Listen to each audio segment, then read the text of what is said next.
Good morning to everyone, welcome to online classes. देखो, हमारा topic चल रहा था ऑर्गेनिक रिएक्शन। ऑर्गेनिक रिएक्शन बताई थी कोई भी ऐसी रिएक्शन जिनमें ऑर्गेनिक कंपाउंड पार्टिसिपेट करते हैं, ऑर्गेनिक रिएक्शन कहलाती है। ठीक है, 4 टाइप्स की थी हमारी: substitution reaction, addition reaction, elimination reaction और रीअरेंजमेंट। जिसमें से हमारे कौन सा रिएक्शन चल रहा है? सब्स्टिट्यूशन। फर्स्ट टाइप रिएक्शन,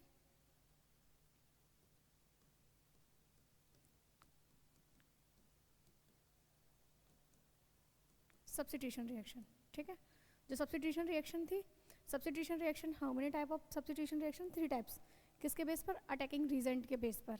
ठीक है, nucleophilic substitution, electrophilic substitution and free radical substitution. जिसमें से हम लोग फर्स्ट रिएक्शन कर चुके थे अपनी न्यूक्लियोफिलिक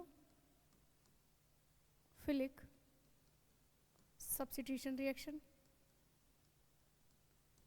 सेकंड भी हो गई थी पिछली क्लास में, इलेक्ट्रोफिलिक सब्स्टिट्यूशन रिएक्शन। और आज थर्ड नंबर रिएक्शन पढ़नी है हम लोगों को,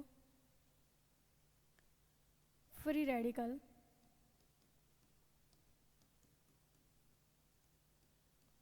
सब्स्टिट्यूशन रिएक्शन। ठीक है, न्यूक्लियोफिलिक सब्स्टिट्यूशन रिएक्शन 2 टाइप्स की हो गई थी हमारी, SN1 SN2। इलेक्ट्रोफिलिक हो गई थी कल 4 टाइप्स की। आज करनी हम लोग को फ्री रेडिकल सब्स्टिट्यूशन रिएक्शन। ठीक है, तो चलो नेक्स्ट।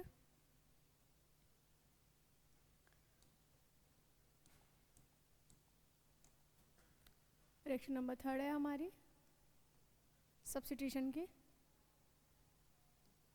Free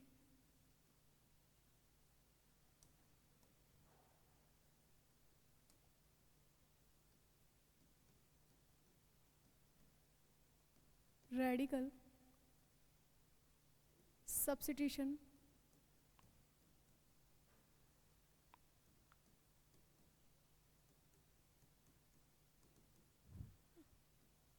reaction. ठीक है, तो चलिए बात करते हैं फ्री रेडिकल सब्स्टिट्यूशन रिएक्शन की। क्या होती है फ्री रेडिकल सब्स्टिट्यूशन रिएक्शन?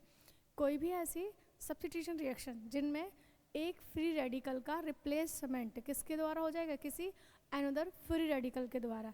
यानी कि हम लोग अगर इसकी हिंदी में डेफिनेशन बोले तो ऐसी अभिक्रिया जिनमें एक मुक्त मूलक का प्रतिस्थापन किसी दूसरे मुक्त मूलक के द्वारा कर दिया जाता है। कौन कहलाती है वो? हमारी मुक्त मूलक प्रतिस्थापन अभिक्रिया। अगर इंग्लिश में बात करें तो a reaction in which one free radical is replaced by the another free radical called free radical substitution reaction. ठीक है, और फ्री रेडिकल जो सब्स्टिट्यूशन रिएक्शन होगी, उस फ्री रेडिकल सब्स्टिट्यूशन रिएक्शन में जो अटैकिंग रीजेंट होता है हमारा, वो भी कौन होगा? खुद फ्री रेडिकल ही होता है। ठीक है, और जो फ्री रेडिकल सब्स्टिट्यूशन रिएक्शन है वो मोस्टली कब दी जाती है? या तो हाई टेम्परेचर पर, या फिर तुम्हारे अल्ट्रावायलेट प्रकाश की प्रेजेंस में, या फिर तुम्हारी कार्बनिक परऑक्साइड की प्रेजेंस में। क्यों? क्योंकि देखो फ्री रेडिकल में क्या होता है, फ्री रेडिकल बनते हैं। और फ्री रेडिकल कब बनेंगे? जब किसी भी कंपाउंड में हम लोग क्या करेंगे? होमोलैटिक क्लीवेज। तो जितनी भी होमोलैटिक क्लीवेज की कंडीशन होती हैं वो सभी condition free radical substitution reaction में अप्लाई होंगी। ठीक है, जैसे कि this reaction is occur in the presence of high temperature and ultraviolet light and कार्बनिक परऑक्साइड। ठीक है, फॉर एग्जाम्पल के लिए, अब एग्जाम्पल के लिए जैसे हम लोग क्या कर रहे हैं, एग्जाम्पल रख लिया हम लोगों ने यहाँ पर RH। RH कौन है? हमारी एल्किन। RH है हमारी एल्किन। एल्किन की रिएक्शन करानी हम लोग को किसके साथ? हेलोजन। हेलोजन में मैंने ले लिया जैसे Cl2।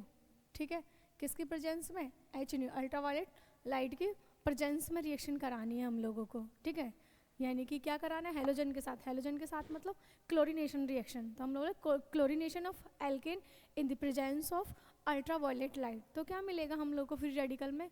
प्रोडक्ट मिलता है हम लोगों को यहाँ पर RCl प्लस HCl, यानी कि प्रोडक्ट जो मिला है वो क्या मिलेगा हम लोगों को? क्लोरो एल्केन, एल्किल हैलाइड जिसको बोलते हैं। तो यहाँ प्रोडक्ट है हमारा क्लोरो एल्केन। अब बात करते हैं प्रोडक्ट यहाँ पर बना कैसे है, ये क्लोरो एल्केन कैसे बना है यहाँ पर। ठीक है, ये तो रिएक्शन होगी। अब क्या देखेंगे हम लोग? रिएक्शन की मैकेनिज्म। तो मैकेनिज्म में हम लोग लिखेंगे मैकेनिज्म। इसकी जो मैकेनिज्म होगी किसकी? फ्री रेडिकल सब्स्टिट्यूशन रिएक्शन की। कितने स्टेप की होती है? मोस्टली 3 स्टेप की मैकेनिज्म होती है। कितने स्टेप की मैकेनिज्म है हमारे? 3 स्टेप की मैकेनिज्म है, ठीक है। स्टेप फर्स्ट जो होता है इसमें इनिशिएशन स्टेप होता है, यानी कि अभिक्रिया का प्रारंभिक पद। स्टेप सेकंड जो होगा प्रोपेगेशन स्टेप होता है, अभिक्रिया का संचरण पद। और स्टेप थर्ड जो होता है वो होता है हमारा समापन पद, यानी कि टर्मिनेशन स्टेप, अभिक्रिया का समापन पद, ठीक है। तो अब बात करते हैं जैसे स्टेप फर्स्ट। स्टेप फर्स्ट में क्या आएगा यहाँ पर? Initiation step. इसका स्टेप जो फर्स्ट है वो कौन है?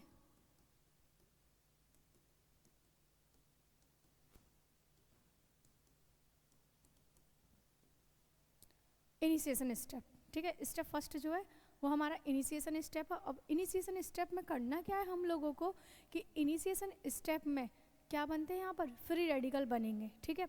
In this step formation of free radical कैसे मिलेगा? ये देखो हमारे पास कौन है? Cl2, Cl single bond Cl। ये रिएक्शन जो है किसकी प्रेजेंस में कराई? अल्ट्रावायलेट लाइट की प्रेजेंस में कराई। तो अल्ट्रावायलेट लाइट की प्रेजेंस में जब भी हम लोग इस रिएक्शन को कराएंगे यहाँ पर, तो इस रिएक्शन को कराने पर इसका कौन सा क्लीवेज होगा? होमोलैटिक क्लीवेज। और होमोलैटिक क्लीवेज में किस बॉन्ड के ब्रेक होने से जो 2 इलेक्ट्रॉन फ्री होंगे उन दोनों इलेक्ट्रॉनों का दोनों बॉन्डेड आइटम पर क्या हो जाएगा? इक्वल डिस्ट्रीब्यूशन हो जाएगा। उसको हम बोलते हैं होमोलैटिक क्लीवेज। तो इस बॉन्ड के ब्रेक होने पर 2 इलेक्ट्रॉन फ्री होंगे, जिसमें से एक इलेक्ट्रॉन एक Cl के पास जाएगा और दूसरा इलेक्ट्रॉन दूसरे Cl के पास जाएगा, जिसको किससे डिनोट करेंगे हम? हाफ हेडेड एरो से, ठीक है। और इसके बाद प्रोडक्ट क्या मिल जाएगा हम लोग को? प्रोडक्ट मिलेगा हमें 2 Cl रेडिकल। क्लियर है? तो इनिशिएशन स्टेप में क्या लिखेंगे? In this step formation of free radical. और उसके बाद ये स्टेप हो गया हमारा क्लोरीन का क्या कलर दिया? होमोलैटिक क्लीवेज। होमोलैटिक क्लीवेज के बाद हम लोग को क्या मिल जाता है? क्लोरीन फ्री रेडिकल मिल जाते हैं, ठीक है। ये स्टेप फर्स्ट। चलो स्टेप सेकंड की बात करें तो इसका जो स्टेप सेकंड है, स्टेप सेकंड होगा इसका प्रोपेगेशन स्टेप।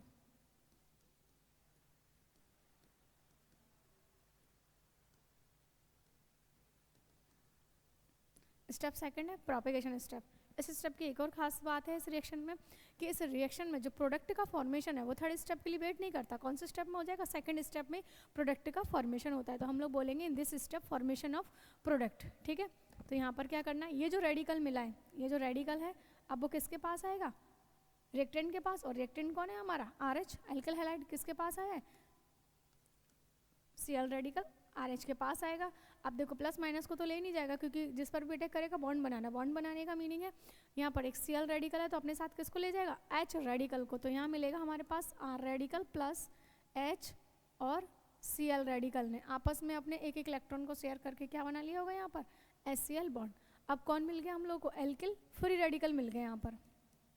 ये मिल गया हम लोग को alkyl free radical.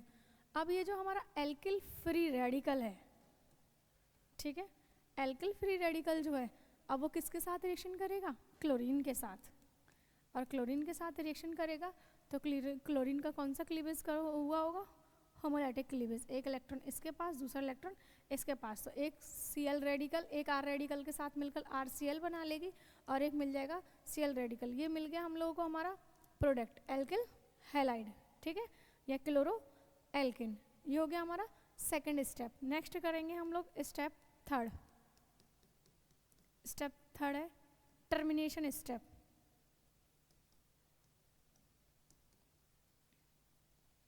Termination step, termination step अभिक्रिया का समापन पद। ये जो टर्मिनेशन स्टेप है, इस टर्मिनेशन स्टेप में जितने भी रेडिकल बचे होंगे रिएक्शन में वो सभी की सभी क्या हो जाएंगे? आपस में बॉन्ड बना के इस रिएक्शन को फिनिश कर देंगे, ठीक है, एंड कर देंगे रिएक्शन का। जैसे कि R रेडिकल है और भी R रेडिकल है, वो आपस में मिलकर क्या बना लेंगे? R यानी कि एल्केन बना लेंगे, ठीक है। या फिर जितने भी Cl रेडिकल हैं प्लस Cl रेडिकल आपस में क्या बना लेंगे? Cl2